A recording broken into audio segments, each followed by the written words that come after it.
rohani yang sering kali kita lupakan atau bahkan tidak sadar kita miliki.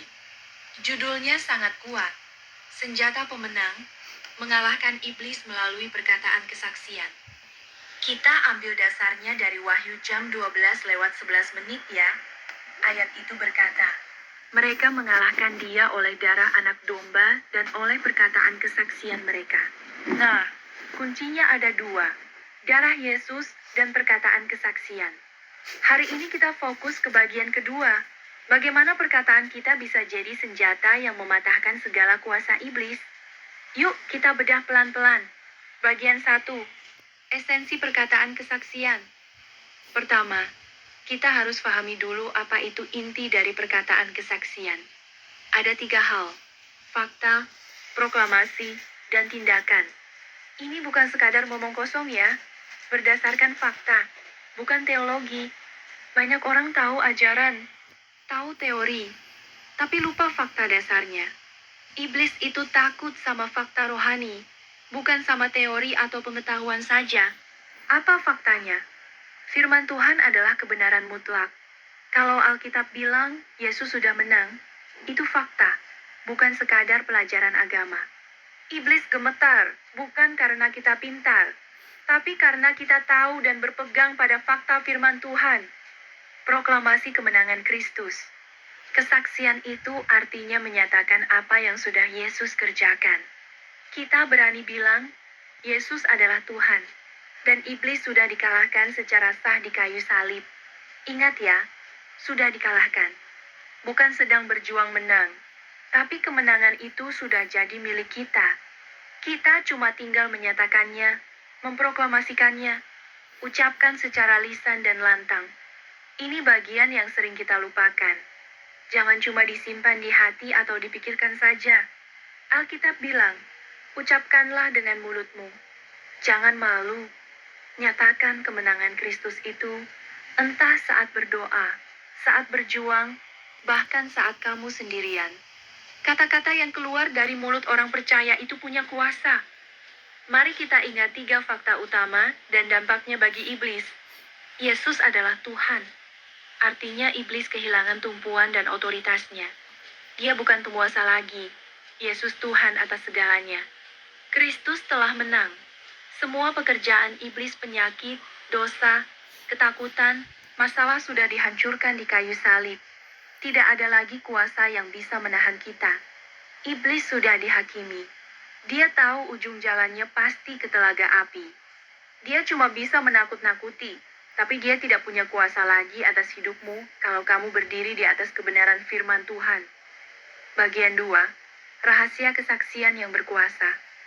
Tapi tunggu, teman-teman. Tidak semua perkataan itu punya dampak yang sama. Ada rahasianya supaya kesaksian kita benar-benar berkuasa. Integritas, kesejatian, dan ekspresi. Bagaimana caranya? Konstitusi firman Tuhan. Dasar utama kita adalah firman Tuhan. Supaya perkataan kita berkuasa, firman itu harus masuk ke dalam diri kita dulu. Bacalah, doakan, renungkan, sampai firman itu menjadi susunan batiniah yang hidup di dalam hatimu.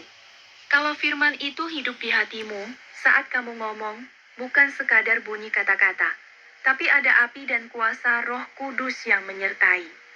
Kesaksian vs peniruan. Hati-hati ya, ada bahaya meniru saja. Ingat kisah anak-anak Skewa di Alkitab? Mereka cuma meniru doa orang lain, pakai nama Yesus, tapi hati mereka tidak berhubungan dengannya. Akhirnya apa yang terjadi? Justru mereka yang dikalahkan. Bedanya jelas. Kesaksian sejati. Orang yang berdiri teguh, penuh kuasa, karena firman ada di dalamnya. Peniruan, cuma ikut-ikutan, kosong, dan lari saat ada tantangan. Jangan cuma ikut gaya atau kata-kata orang lain. Miliki hubungan sendiri dengan Tuhan. Biar apa yang kamu ucapkan itu keluar dari keyakinan hatimu sendiri. Kristus yang diperhidupkan. Puncak dari semuanya ini, kesaksian sejati itu terjadi saat Kristus diperlihatkan lewat hidupmu sehari-hari. Bukan cuma saat di gereja, tapi saat kamu di rumah, di tempat kerja, di mana saja. Saat perkataanmu selaras dengan hidupmu, Itulah kesaksian yang paling kuat. Saat kamu mengucapkan kemenangan, dan hidupmu mencerminkan kemenangan itulah saat iblis benar-benar mundur dan lari darimu. Penutup, apa yang harus kita lakukan? Jadi teman-teman, pesan utama hari ini sangat jelas. Kita sudah punya senjata yang paling hebat. Darah Yesus sudah menebus kita, dan perkataan kesaksian kita adalah cara kita mengklaim kemenangan itu. Jangan diam saja. Mulai hari ini, ubah cara bicaramu. Jangan bicara sesuai masalahmu, tapi bicara sesuai firman Tuhan. Saat ada ketakutan, katakan, Tuhan adalah pelindungku. Aku tidak takut. Saat ada penyakit, katakan, oleh bilurnya aku telah sembuh. Saat ada masalah, katakan, di dalam Kristus, aku lebih dari pemenang. Ingat, iblis takut pada fakta, dan fakta terbesarnya, Yesus sudah menang, dan kemenangan itu milikmu. Semoga pesan ini menguatkan kita semua. Mari kita hidup sebagai orang yang tahu kekuatannya, orang yang perkataannya membawa kemenangan. Sampai jumpa di pesan-pesan berikutnya. Tetap teguh di dalam iman dan perkataan kebenaran. Tuhan memberkati. Jangan lupa like, komen, dan share ke teman yang butuh penguatan ini ya. Kemenangan dalam Kristus, senjata rohani, firman Tuhan, kesaksian hidup, mengalahkan iblis.